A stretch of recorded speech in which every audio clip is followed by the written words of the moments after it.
बिस्मिल्लाहिर्रहमानिर्रहीम। अस्सलाम वालेकुम साथियों। आज हमारा टॉपिक है पैसिव वॉइस और प्रेजेंट सिंपल के पैसिव वॉइस बनाना। ठीक है, प्रेजेंट सिंपल का चूंकि हम फार्मूला कर चुके हैं जिसमें हमारा आता है सिंपल सब्जेक्ट आता है और एक्सिलरी वर्ब इसमें कोई नहीं होता, फर्स्ट फॉर्म होती है और थर्ड पर्सन के साथ एस या एस का इजाफा होता है और इसके बाद हम ऑब्जेक्ट करते हैं। लेकिन अब हम इसका करने वाले हैं पैसिव वॉइस। पैसिव वॉइस के लिए हमने उस सारे फॉर्मूले को रीडू करना है और इसमें हेल्पिंग वर्ब भी यूज करना है। इसमें इज एम आर हम यूज करेंगे क्योंकि हम अगर सिंपल प्रेजेंट के सिंपल एक्टिव की तरफ जाते हैं तो वहां इज एम आर यूज नहीं होता है, लेकिन यहाँ इज एम आर यूज होगा। अच्छा, सिंपल फार्मूला ये समझने हैं कि मैं ये समझती हूँ कि कॉन्टिन्यूस के हेल्पिंग वर्ब ऊपर आ रहे हैं, फिर जब कॉन्टिन्यूस आएगा तो उसके साथ ये हमारे परफेक्ट ही हेल्पिंग वर्ब्स ऊपर जाएंगे, यानी इनके helping verbs little little upside पे जाएंगे। अगर आप सारे फार्मूले एक पेज पे लिखे ना तो आपको ये इजी हो जाता है। अब वो कह रहे हैं I write a composition every week, मैं लिखता हूँ। अब देखें ये उसने सिंपल बात की है, सब्जेक्ट यूज किया है, वर्ब की फर्स्ट फॉर्म यूज किया है और उसके बाद उसने अपना ऑब्जेक्ट यूज कर दिया। इसी को जब हमने देखना है तो एवरी वीक या जो भी कुछ आपके ऑब्जेक्ट के बाद रेस्ट ऑफ द सेंटेंस होएगा ना वो वैसे ही आएगा, उसको हमने चेंज नहीं करना है। चेंजिंग क्या है? चेंजिंग हमारे सब्जेक्ट की है इनटू द ऑब्जेक्ट और ऑब्जेक्ट की है, क्योंकि ये ऑब्जेक्ट था, तो इनटू द सब्जेक्ट। और इसमें आएगा, अच्छा ये याद रखिएगा, इसमें हमेशा ही थर्ड फॉर्म आनी है, हमेशा V3 यूज होगी, कोई भी टेंस हो। ऐसे तो हम V3 परफेक्ट में यूज करते हैं ना, हम आपको ऑलरेडी बता चुके भाई परफेक्ट कोई भी हो, प्रेजेंट का हो, पास्ट का हो, फ्यूचर का हो, हम उसमें वर्ब की थर्ड फॉर्म यूज करेंगे। लेकिन पैसिव वॉइस बनाने के लिए आपने हमेशा ही थर्ड फॉर्म यूज करनी है और हेल्पिंग वर्ब यूज करना है अकॉर्डिंग टू द टेंस। अब इसमें चूंकि इज एम आर यूज हो रहा है जो कि ऑलरेडी हम एक्टिव वॉइस में यूज नहीं कर रहे हैं, लेकिन जब हम कॉन्टिन्यूस के बनाएंगे ना पैसिव वॉइस तो हम उसमें इज एम आर के साथ बीइंग लगा देंगे। यू नो कि हम आईएनजी का इजाफा करते हैं फर्स्ट फॉर्म के साथ, तो बीई के साथ हम आईएनजी का इजाफा करके बीइंग ऐड कर देंगे अपने पैसिव वॉइस बनाने के लिए। इस फार्मूले को हमने यहाँ देखा तो जो हमारा ऑब्जेक्ट था वो सब्जेक्ट बन गया, जो सब्जेक्ट था वो ऑब्जेक्ट बन गया, हमने इसमें हेल्पिंग वर्ब ऐड कर दिया और V3 ऐड हो गई हमारी। फॉर्मूले को हमने इस तरह यूटिलाइज किया। सिंपल में देखते हैं आई राइट 4 कंपोजिशंस। अच्छा अब याद रखिएगा यहाँ पर एक था तो एक की खातिर इज लगा, यहाँ पर एक से ज्यादा है तो इसके साथ आर लगेगा। बड़े गौर से आपने ऑब्जेक्ट को देखना है कि ऑब्जेक्ट सिंगुलर है कि प्लूरल है। वर्ब की थर्ड फॉर्म हमारी वैसे ही कायम रहेगी और आई का बन जाएगा मी। राइट, जितने भी प्रोनाउंस है आपने उनको देखना है कि वो जब ऑब्जेक्ट में जाते हैं तो उनकी क्या कंडीशन होती है। ये भी आपको मैं पेज भी रीड करवा दूंगी। सब्जेक्ट को देख लेते हैं। जो एक्टिव वॉइस का सब्जेक्ट होता है इधर बिकम्स द एजेंट, वो एजेंट कहलाता है ना, क्योंकि वो एजेंट हमें क्या कर रहे हैं, काम करके दे रहे हैं। और पैसिव वॉइस जो है उसको प्रेपोजिशन बाय के साथ यूज किया जाता है, यानी हमेशा उसमें बाय भी आता है, क्योंकि हम उसमें तो यूज नहीं करते ना बाय, हम सिंपल यूज नहीं करते। और इट इज ड्रॉप्ड, और सम टाइम ऐसा भी हो सकता है कि हम बाय को यूज ना करें। वी रोट अ लेटर, ये पास्ट सिंपल है, सिंपल पास्ट की बात कर रहे हैं ना, सिंपल पास्ट का फार्मूला है। अब यहाँ पर रोट है तो सिंपल पास्ट में ये वाज के पास चला जाएगा, क्योंकि माजी हमें बताएगा, ये हम सिंपल वालों की बात कर रहे हैं, simple present, simple past, simple future. तो हमें ये किससे पता चला, हमें हमारे was were is am are से पता चला कि ये प्रेजेंट से ताल्लुक रखता है, ये वाज से, वाज की वजह से पास्ट से ताल्लुक रखता है। लेटर हमारा ऑब्जेक्ट था, ये हमारी V2 थी, जैसे मैंने आपको बताया था कि वर्ब की सेकंड फॉर्म ही आएगी हमेशा पास्ट टेंस में, ये हमारा सब्जेक्ट है। वी का सब्जेक्ट क्या बन गया, ऑब्जेक्ट में जाके अस बन गया।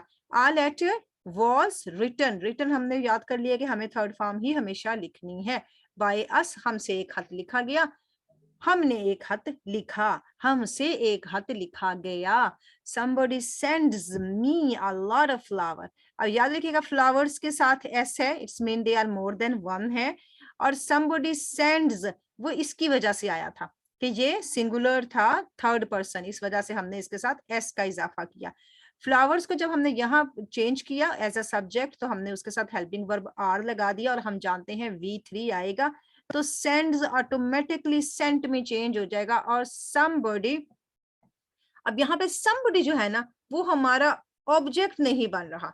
अब flowers are sent to me, अब सेंट टू मी, चूंकि मी ही ये ऑलरेडी था और मी ही यहाँ आ गया, यहाँ पर आपने देखा कि इसका जो ऑब्जेक्ट है वो टू मी बन गया।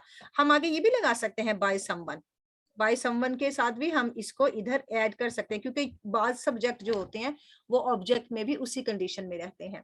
इसमें कहा remember to change pronouns subject agent and complement. याद रखेंगे कि आपने प्रोनाउंस के सब्जेक्ट को चेंज करना है उनके कॉम्प्लीमेंट के मुताबिक, यानी उनके सिंगुलर है या प्लूरल है इसके मुताबिक आपने उनको चेंज देना है।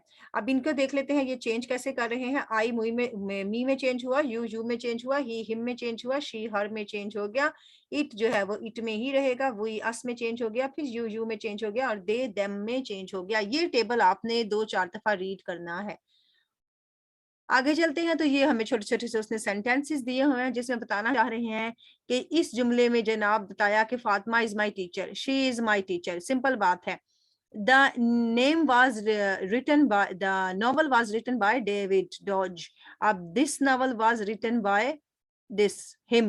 अब ये डेविड डॉज जो था ना ये चेंज हो गया हिम में, क्योंकि बंदा था ना, इंसान यानी मर्द था तो हिम बन गया, औरत होता तो हर बन गया।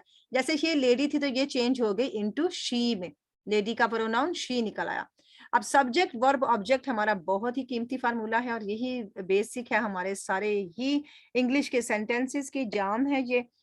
इससे के जनाब देखते हैं ही सिंपल था, सिंगुलर थर्ड पर्सन था, ओपन्स की वजह से यहाँ पर एस लगा क्योंकि ये थर्ड पर्सन है, इसकी वजह से यहाँ ओपन्स लग गया। द डोर, अब the door is opened by him, ये हमारा डोर जो था वो इधर आके सब्जेक्ट बन गया और इज इसलिए लगा कि क्योंकि एक ही दरवाजा था, मोर देन वन नहीं थे।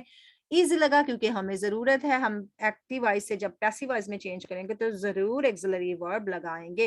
ही चेंज हो गया हिम में। अब ये उसने आपको डायग्राम बताई है कि ये इधर गया, ये वर्ब जो था इधर गया, अब इसके साथ ये जो हमारा सब्जेक्ट है वो ऑब्जेक्ट बन गया। इस तरह के आप फार्मूले पहले ट्राई करेंगे, अभी आपको एक्सरसाइजेस मिलेंगी तो फिर आपने उनको अप्लाई करना है और फिर आपको अपनी एबिलिटी का पता चल जाएगा। एक्टिव वॉइस जनाब देखते हैं is used when we say what is subject does, क्या सब्जेक्ट ने कहा है, हम ये एक्टिव वॉइस में कहते हैं my grand mother built this house in 1935। अब बताया मेरी ग्रैंड मदर ने बिल्ट, ये पास्ट टेंस की बात कर रहे हैं, 1935 में घर बनाया था। पैसिव वॉइस में हम जो नाम बताएंगे we say what happens to the subject, के सब्जेक्ट के साथ क्या हुआ। ये सब्जेक्ट है ना, सब्जेक्ट ने काम किया, यानी अभी ये फाइल है, फिर ये मफूल बन जाएगा। दिस हाउस, क्योंकि ये हाउस हमारा ऑब्जेक्ट था। वॉज बताया था आप, मैंने टी की वजह से हमें पता लग गया था कि ये पास्ट टेंस सिंपल है, तो उसने बिल्ट की थर्ड फॉर्म लगा दी, वॉज लगाया क्योंकि पास्ट टेंस से लिया गया था। अगर ये बिल्ड्स होता तो फिर हम यहाँ पे इज लगाते हैं, क्योंकि घर तो एक ही था ना, हाउसेस एस नहीं आता, एस अगर यहाँ पे जमा आ गया तो फिर यहाँ पर आर या वर आता। अब बाय माय ग्रैंडफादर, जनाब ग्रैंडफादर ने बनाया 1935 में ये घर, सिंपल हो गया। पैसिव वॉइस में जनाब हम क्या यूज करते हैं, when the focus is on the action, यहाँ पर पैसिव वॉइस में सिर्फ एक्शन पे फोकस किया जाता है, पर्सन पे या जिसने काम किया उस पे फोकस नहीं होता। It is not important not to know who or what is performing the action, हमें नहीं काम किसने क्या एक्शन किया, no, we are focusing on the action। और active wise we are focusing on the person who did this one। my bike was stolen, अब my bike subject है, was और stolen इसका वर्ब है। अब was और stolen के साथ ही हमें पता लग गया कि ये जनाब एक्टिव वॉइस है, क्योंकि वाज भी लगा हुआ है, थर्ड फॉर्म भी लगी हुई है, इवन यहाँ पे कोई ऑब्जेक्ट नहीं है, लेकिन जुमला हमारा पैसिव वॉइस का है क्योंकि बाइक उसकी चोरी हो गई। Sometimes a statement in the passive voice is the more polite, sometimes polite भी होती है than active voice की बनिस्बत। A mistake was made, you made a mistake। अब a mistake ये हमारी a mistake थी, was क्योंकि made आया है, make नहीं आया है, और made थर्ड भी है और सेकंड फॉर्म भी है। A mistake was made by you, यहाँ पर by you भी लगा दोगे तो कोई फर्क नहीं पड़ता है, you made a mistake और a mistake was made by you। Form देखते हैं तो रीराइटिंग एक्टिव सेंटेंसेस जो हम पैसिव वॉइस में करते हैं उनके लिए हमें फॉलोइंग नोट्स दिए जा रहे हैं। The objects of the active sentence becomes the subject of the passive sentences। ये हम जानते हैं जो ऑब्जेक्ट एक्टिव सेंटेंस का होता है वो सब्जेक्ट बन जाता है पैसिव सेंटेंस का। We wrote a letter, our letter is object and we ये कौन है, सब्जेक्ट, और wrote क्या है, वर्ब है। अब सिंपली बात है, आ लेटर इधर आके हमारा बन गया सब्जेक्ट और वर्ब हमने लगाना है, इसके साथ एक्सिलरी वर्ब लगेगा और वो बनेगा वाज, क्योंकि यहाँ पर पास्ट सिंपल से जुमला लिया गया है और इसके साथ रिटर्न थर्ड फॉर्म बहुत जरूरी है जो हमने हमेशा ही ऐड करनी है, कोई भी टेंस हो। वी को हम चेंज कर देंगे अस में, बाय ए प्रेपोजिशन के साथ, ये पैसिव वॉइस बन गया। A letter was written by me. अच्छा, अगर मैं कहती हूँ वी राइट अ लेटर, तो फिर मैं क्या करूंगी, यहाँ पे जो राइट है ना, उसकी वजह से मैं समझूंगी कि ये सिंपल प्रेजेंट का जुमला है। मैं कहूंगी a letter is written by me, by me यानी बाय अस। आई राइट या वही, अगर आई है तो मी आ जाएगा, वही है तो अस आ जाएगा। क्लियर हो गया ना? आपको कोई कंफ्यूजन तो नहीं? आगे हमारी एक्सरसाइज आ रही है, ये एक्सरसाइज आपने सॉल्व करनी है।